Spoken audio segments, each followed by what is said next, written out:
ಇಲ್ಲಾಂದ್ರೆ ನಮ್ಮ ಮರ್ಯಾದೆ ಹೋಗುತ್ತೆ, ನಾವು ಸೇರ್ಕೊಂಡಿದೀವಿ ಅಂತೇಳಿ ಹೇಳ್ತಾ ಇದ್ವಿ.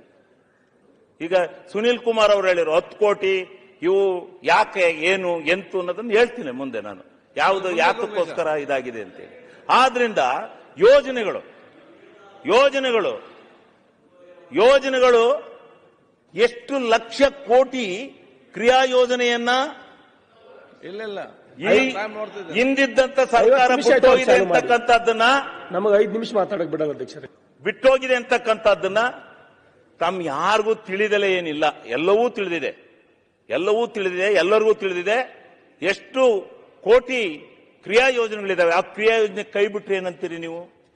ಹಿಂದೆ ನಮ್ಮ ಸರ್ಕಾರ ಇದ್ದಾಗ ಮಾಡಿದಂತ ಯೋಜನೆಗಳನ್ನ ಈ ಸರ್ಕಾರ ಕೈ ಬಿಟ್ಟಿದೆ. ಆದ್ರೆ ಯಾವ ಯೋಜನೆಗಳನ್ನೇ ತಗೊಂಡ್ರು ಕರ್ನಾಟಕ ರಾಜ್ಯದ ಆದಾಯದ 4,09,000 ಕೋಟಿ ಏನು ಅಸೆಸ್ಮೆಂಟ್ ಮಾಡಿದ್ದಾರೆ, ಬಜೆಟ್ ಅನ್ನ ಮಂಡನೆ ಮಾಡಿದ್ದಾರೆ, ಅದರಲ್ಲಿ ಯಾವ್ಯಾವ ಇಲಾಖೆಗೆ ಏನೇನು ನಿಗದಿಪಡಿಸಿದ್ದಾರೆ ಆ ಯೋಜನೆ ಒಳಗೆ, ಆ ಹಣಕಾಸಿನೊಳಗನೆ ಮಾಡಬೇಕಾಗುತ್ತೆ. ಇವತ್ತು ಆ ರೀತಿ ಬಜೆಟ್ಟಿನ ಇನ್ನೊಂದು ಬಜೆಟ್ ನ ಮಾಡಿದ್ರೂ ಸತ್ಯ ಇರ್ತಕ್ಕಂಥ ಪೆಂಡಿಂಗ್ ಬಿಲ್ಸು ಮತ್ತೆ ಆ ಕ್ರಿಯಾ ಯೋಜನೆಗಳನ್ನ ಕಾರ್ಯಗತ ಮಾಡಲಿಕ್ಕೆ ಸಾಧ್ಯ ಅಂತಕ್ಕಂಥ ಪ್ರಶ್ನೆ ಇವತ್ತು ಮೂಡಿದೆ. ಅದನ್ನು ನಾವು ಎಲ್ಲರೂ ಮಾಡ್ಕೊಂಡು ನೋಡ್ತಾ ಇದ್ದೀವಿ. ಇದನ್ನು ನಾವೆಲ್ಲ ಒಟ್ಟಿಗೆ ಕೂಡಿ ಏನಾದ್ರೂ ಮಾಡಿ ಒಂದು ವ್ಯವಸ್ಥೆ ಒಳಗಡೆ ಮಾಡ್ಕೋಬೇಕು ಅಂತಕ್ಕಂಥದ್ದು ನಮ್ಮ ಇಚ್ಛಾಶಕ್ತಿ ಇದೆ. ಅದನ್ನ ನಾವು ಮಾಡ್ಕೋಬೇಕಲ್ಲ.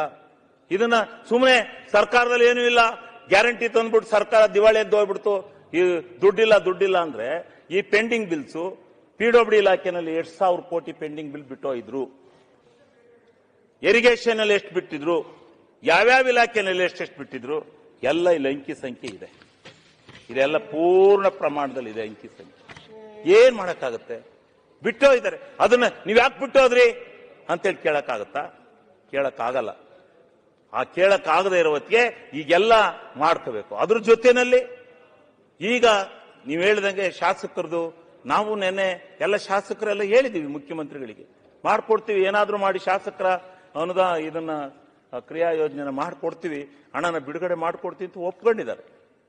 ಆದ್ರೆ ಒಂದು ತರದಲ್ಲಿ ಸರ್ಕಾರದ ಮೇಲೆ ಕೆಟ್ಟ ಈ ಗ್ಯಾರಂಟಿಯಿಂದಲೇ ಆಗಿದೆ ಅಂತಕ್ಕಂಥದ್ದನ್ನ ಬಿಂಬಿಸ್ತಕ್ಕಂಥದ್ದು ಸರಿಯಿಲ್ಲ. ಅದು ಬಿಂಬಿಸೋದಕ್ಕೆ ಅನೇಕ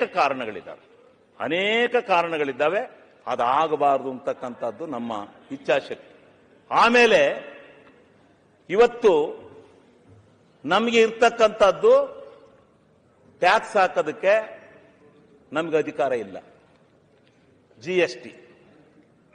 ಜಿಎಸ್ಟಿನ ಕೇಂದ್ರ ಸರ್ಕಾರ ಏನು ನಿಗದಿಯನ್ನ ಮಾಡಿದೆ ಅದ್ರ ಪ್ರಕಾರನೇ ನಾವು ಇವತ್ತು ಜಿಎಸ್ಟಿಯನ್ನ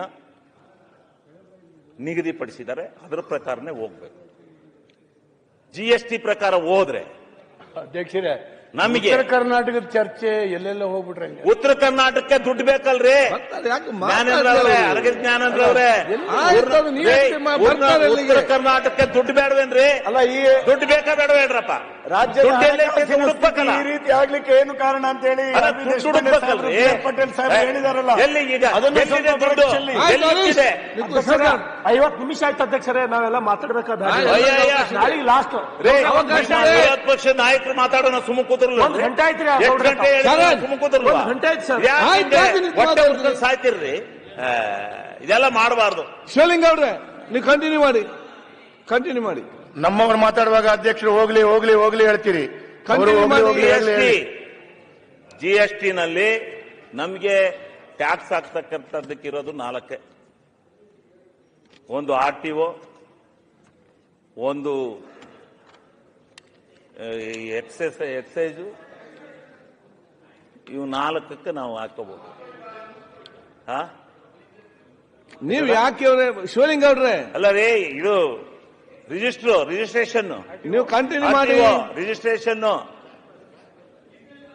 ಹೌದು ಹಾಕಬಹುದು. ಎಷ್ಟು ನಾವು ಆಗಿದೆ?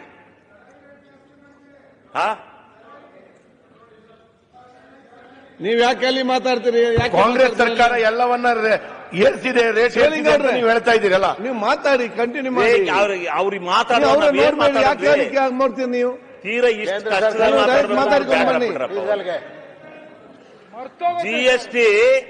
ಜಿಎಸ್ಟಿಯನ್ನ ನಾವು ನಮಗೆ ಬರ್ತಕ್ಕಂಥದ್ದು 1,23,000 ಕೋಟಿ ಬರುತ್ತೆ ಅಂತೇಳಿ ಬಜೆಟ್ ಅಲ್ಲಿ ಮಾಡಿ